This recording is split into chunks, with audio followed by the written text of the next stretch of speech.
dignity is the gospel. That is to say, the good news. It is also called Christianity. Yes, Anti-Pope John Paul II preaches the heresy of Nestorius, the very doctrine of the Antichrist.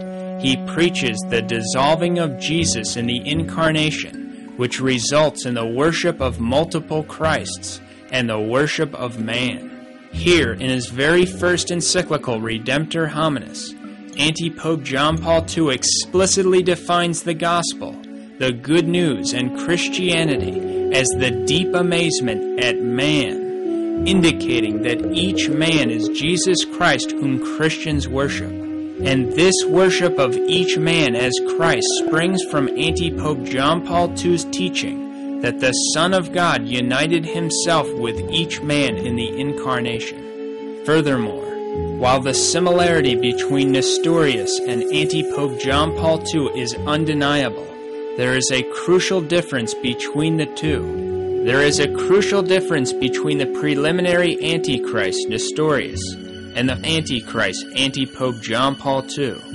The difference is that Anti-Pope John Paul II's preaching is 6 billion times worse. The preliminary Antichrist, Nestorius, dissolved Jesus into two, resulting in the worship of two Christs, while the Antichrist, Anti-Pope John Paul II, dissolves Jesus into 6 billion. 6 billion into whom the Son of God has been dissolved in the Incarnation, which results in the worship of 6 billion Christs. Anti-Pope John Paul II, General Audience, January 25, 1984. Christ, the Son of God, by becoming flesh, assumes the humanity of every man. At this point, he becomes united with every person.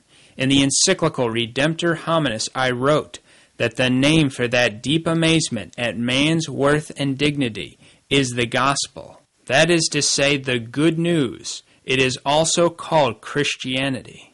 Here we have Anti-Pope John Paul II illustrating his dissolving of Jesus, his doctrine of the Antichrist, and his worship of man with cause and effect precision. He tells us that because the Son of God was united with each man in the Incarnation, that is, because the Son of God was dissolved into each man in the Incarnation, the name for Christianity is the deep amazement at each man, because by virtue of that event, every man is Jesus Christ.